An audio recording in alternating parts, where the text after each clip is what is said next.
DPDP ಕಾಯ್ದೆಯ ನಿಯಮಗಳ ಕನ್ನಡ ಅನುವಾದ ಇದೆ ಮತ್ತು ಯಾರಿಗೆ ಈ ಕಾಯ್ದೆಯನ್ನ ತಮ್ಮ ಸಂಸ್ಥೆಯಲ್ಲಿ ಅಥವಾ ತಮ್ಮ ವ್ಯಾಪಾರದಲ್ಲಿ ಅನುಷ್ಠಾನ ಮಾಡಿಕೊಳ್ಬೇಕು ಅವರಿಗೆ ಅಗತ್ಯ ಇರುವಂತಹ ಎಲ್ಲ ಮಾಹಿತಿಗಳನ್ನ ಈ ಪುಸ್ತಕ ಸಾಧ್ಯ ಆದಷ್ಟು ಒಳಗೊಂಡಿದೆ. ಪುಸ್ತಕದ ಹೆಸರು ಮಮ ಡೇಟಾ. ಪುಸ್ತಕವನ್ನ ಬುಕ್ ಬ್ರಹ್ಮ ಪ್ರಕಟ ಮಾಡ್ತಾ ಇದೆ. ಕಳೆದ 2-3 ವರ್ಷಗಳಿಂದ ನೀವು ಗಮನಿಸಿರಬಹುದು, ಸುದ್ದಿ ಮಾಧ್ಯಮಗಳಲ್ಲಿ ಎಲ್ಲೋ ಯಾರ್ದೋ ಡಿಜಿಟಲ್ ಅರೆಸ್ಟ್ ಆಯ್ತು, ಅಮಾಯಕರ ಲಕ್ಷಾಂತರ ರೂಪಾಯಿಗಳು ಯಾರು ದೋಚ್ಕೊಂಡ್ರು, ಆಮೇಲೆ ಇನ್ಯಾರ್ದೋ ಸ್ಮಾರ್ಟ್ ಫೋನ್ ಮೂಲಕ ಯಾವುದೋ ಲಿಂಕ್ ಬಂದದ್ದನ್ನು ಕ್ಲಿಕ್ ಮಾಡಿ ಅವರ ಖಾತೆಯಲ್ಲಿದ್ದ ದುಡ್ಡೆಲ್ಲ ಸೋರಿ ಹೋಯ್ತು, ಇನ್ಯಾರೋ ಅನಧಿಕೃತವಾಗಿ OTP ಕೇಳಿದರು ಅಂತ ಕೊಟ್ಟು ತಮ್ಮ ಖಾತೆಯಲ್ಲಿದ್ದ ಹಣವನ್ನೆಲ್ಲ ಕಳ್ಕೊಂಡ್ರು. ಈ ತರಹದ ಸುದ್ದಿಗಳನ್ನು ನಾವು ಪದೇ ಪದೇ ಕೇಳ್ತಾ ಇದ್ದೇವೆ. ಇವೆಲ್ಲವೂ ಕೂಡ ಮೂಲತಃ ಡೇಟಾ ಬಳಸಿ ನಡೆಯುವಂಥ ಕಳ್ಳತನಗಳು.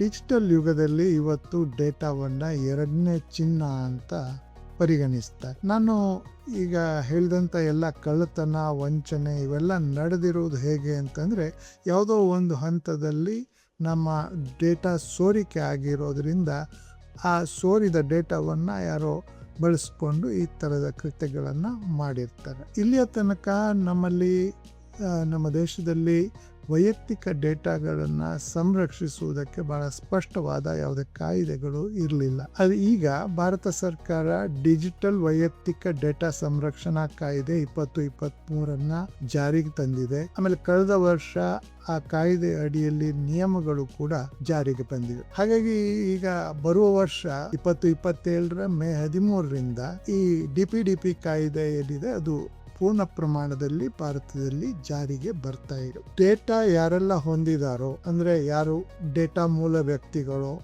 ಅವರಿಗೆ ಮತ್ತು ಡೇಟಾ ಸಂಗ್ರಹಿಸಿ ದಾಸ್ತಾನು ಮಾಡಿ ಬಳಸಿ ವ್ಯವಹಾರ ಮಾಡ್ತಾ ಇರುವಂತ ಎಲ್ಲರಿಗೂ ಕೂಡ ಈ ಕಾಯ್ದೆ ಅನ್ವಯ ಆಗ್ತದೆ. ಸಣ್ಣ ಪುಟ್ಟ ವ್ಯಾಪಾರಗಳು ಕೂಡ ಡೇಟಾವನ್ನು ಬಳಸ್ತಾ ಇದ್ರೆ ಅವರಿಗೆ ಈ ಕಾಯ್ದೆ ಅನ್ವಯ ಆಗ್ತದೆ. ಅದ್ರ ಜೊತೆಗೆ ಒಬ್ಬ ಡೇಟಾ ಮೂಲ ವ್ಯಕ್ತಿಯಾಗಿ ಈ ದೇಶದ ಪ್ರತಿಯೊಬ್ಬ ಪ್ರಜೆಗೆ ಕೂಡ ಈ ಕಾಯ್ದೆ ಅನ್ವಯ ಆಗ್ತದೆ. ಈ ಡೇಟಾ ಬಳಸುವಂತಹ ವ್ಯಕ್ತಿಗಳಿಗೆ ಈ DPDP ಕಾಯ್ದೆ ಅಡಿಯಲ್ಲಿ ಸಾಕಷ್ಟು ಹೊಣೆಗಾರಿಕೆಗಳಿವೆ.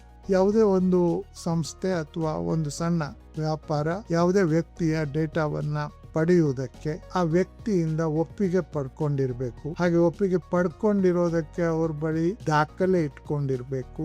ಆಮೇಲೆ ತಾನು ಯಾಕೆ ಅವರ ಡೇಟಾವನ್ನ ಸಂಗ್ರಹಿಸ್ತಾ ಇದ್ದೇನೆ ಅನ್ನುವ ಬಗ್ಗೆ ಆ ವ್ಯಕ್ತಿಗೆ ಮಾಹಿತಿ ಕೊಟ್ಟಿರಬೇಕು. ಆಮೇಲೆ ಎಷ್ಟು ಬೇಕೋ ಅಷ್ಟು ಮಾತ್ರ ಡೇಟಾ ಸಂಗ್ರಹ ಮಾಡಬೇಕು ಮತ್ತು ಸಂಗ್ರಹಿಸಿ ಇಟ್ಕೊಂಡಿರುವಂತಹ ಡೇಟಾ ಯಾವುದೇ ಕಾರಣಕ್ಕೂ ಸೋರಿ ಹೋಗದ ಹಾಗೆ ಎಚ್ಚರ ವಹಿಸಬೇಕು. ಆಮೇಲೆ ಅಕಸ್ಮಾತ್ ಸೋರಿ ಹೋಯ್ತು ಅಂತಾದಾಗ ಅದನ್ನ ಡೇಟಾ ಮಂಡಳಿಯ ಗಮನಕ್ಕೆ ತಗೊಂಡು ಬರುವಂತ ಹೊಣೆಗಾರಿಕೆ ಕೂಡ ಆ ವ್ಯಾಪಾರಕ್ಕೆ ಇರ್ತದೆ.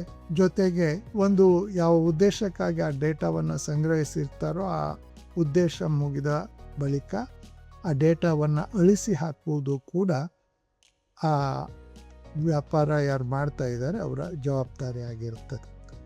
ಸೊ ಇಷ್ಟು ಮಾತ್ರ ಅಲ್ಲ, ಈ ಪ್ರತಿ ಹಂತದಲ್ಲಿ ಕೂಡ ಇದನ್ನೆಲ್ಲ ಮಾಡಿರುವುದಕ್ಕೆ ದಾಖಲೆಗಳನ್ನು ಇಟ್ಕೊಳ್ಬೇಕಾಗುತ್ತೆ. ಇಂಥದನ್ನೆಲ್ಲ ಅನುಷ್ಠಾನ ಮಾಡಲಿಕ್ಕೆ ಸಾಕಷ್ಟು ಖರ್ಚು ಬರ್ತದೆ, ತಯಾರಿ ಆಗಬೇಕಾಗ್ತದೆ. ಇದು ಒಂದು ಕಡೆ ಆದರೆ, ಇನ್ನೊಂದು ಕಡೆ ಡೇಟಾ ಮೂಲ ವ್ಯಕ್ತಿಯಾಗಿ ಯಾರು ಡೇಟಾವನ್ನು ಹೊಂದಿರ್ತಾರೆ ಮತ್ತು ಡೇಟಾವನ್ನು ತಾನು ಇನ್ನೊಬ್ರಿಗೆ ಕೊಟ್ಟಿದ್ರೆ ಅಂಥವರು ತಮ್ಮ ಡೇಟಾವನ್ನು ಯಾರಿಗೆ ಕೊಟ್ಟಿದ್ದೇವೆ, ಯಾಕೆ ಕೊಟ್ಟಿದ್ದೇವೆ ಅನ್ನೋದರ ಒಂದು ಸಣ್ಣ ಟ್ರ್ಯಾಕ್ ಇಟ್ಕೊಳ್ಬೇಕಾಗ್ತದೆ. ಆಮೇಲೆ ತನಗೆ ಅನಗತ್ಯ ಅನ್ನಿಸಿದಾಗ ಅಥವಾ ಬೇಡ ಅನ್ನಿಸಿದಾಗ ಯಾರಿಗೆ ಡೇಟಾವನ್ನು ಕೊಟ್ಟಿದ್ದೇವೋ ಅವರಿಗೆ ತನ್ನ ಡೇಟಾವನ್ನು ಅಳಿಸಿ ಹಾಕಿ ಅಂತ ಹೇಳುವಂಥ ಹಕ್ಕು ಕೂಡ ಡೇಟಾ ಮೂಲ ವ್ಯಕ್ತಿಗೆ ಇದೆ. ಸೊ ಈ ಎಲ್ಲ ವಿವರಗಳನ್ನು ಒಳಗೊಂಡ ಒಂದು ಪುಸ್ತಕ ಹೊರಗೆ ಬರ್ತಾ ಇದೆ. ನಾನು ಕಳೆದ 1 ವರ್ಷ ಈ ಬಗ್ಗೆ ಒಂದಿಷ್ಟು ಕೆಲಸ ಮಾಡಿ ಈ ಪುಸ್ತಕವನ್ನು ಸಿದ್ಧಪಡಿಸಿದ್ದೇನೆ. ಪುಸ್ತಕದ ಹೆಸರು ಮಮ ಡೇಟಾ. ಪುಸ್ತಕವನ್ನು ಬುಕ್ ಬ್ರಹ್ಮ ಪ್ರಕಟ ಮಾಡ್ತಾ ಇದೆ. ಸುಮಾರು 230 ಪುಟಗಳ ಈ ಪುಸ್ತಕದಲ್ಲಿ DPDP ಕಾಯ್ದೆಯ ಮೂಲ ಕಾಯ್ದೆಯ ಕನ್ನಡ ಅನುವಾದ ಇದೆ, DPDP ಕಾಯ್ದೆಯ ನಿಯಮಗಳ ಕನ್ನಡ ಅನುವಾದ ಇದೆ ಮತ್ತು ಯಾರಿಗೆ ಈ ಕಾಯ್ದೆಯನ್ನು ತಮ್ಮ ಸಂಸ್ಥೆಯಲ್ಲಿ ಅಥವಾ ತಮ್ಮ ವ್ಯಾಪಾರದಲ್ಲಿ ಅನುಷ್ಠಾನ ಮಾಡಿಕೊಳ್ಬೇಕು, ಅವರಿಗೆ ಅಗತ್ಯ ಇರುವಂತಹ ಎಲ್ಲ ಮಾಹಿತಿಗಳನ್ನು ಈ ಪುಸ್ತಕ ಸಾಧ್ಯ ಆದಷ್ಟು ಒಳಗೊಂಡಿದೆ. ಈ ಪುಸ್ತಕಕ್ಕೆ ಪತ್ರಕರ್ತ ಸ್ನೇಹಿತರಾದಂತಹ NM ಇಸ್ಮಾಯಿಲ್ ಅವರು ಮುನ್ನುಡಿ ಬರೆದಿದ್ದಾರೆ. ಮತ್ತೊಬ್ಬ ಪತ್ರಕರ್ತ ಸ್ನೇಹಿತ ಕುಮಾರ್ ಎಸ್ ಅವರು ಬೆನ್ನುಡಿ ಬರೆದಿದ್ದಾರೆ. ದಯವಿಟ್ಟು ಪುಸ್ತಕವನ್ನು ತಗೊಂಡು ಓದಿ. Thank you.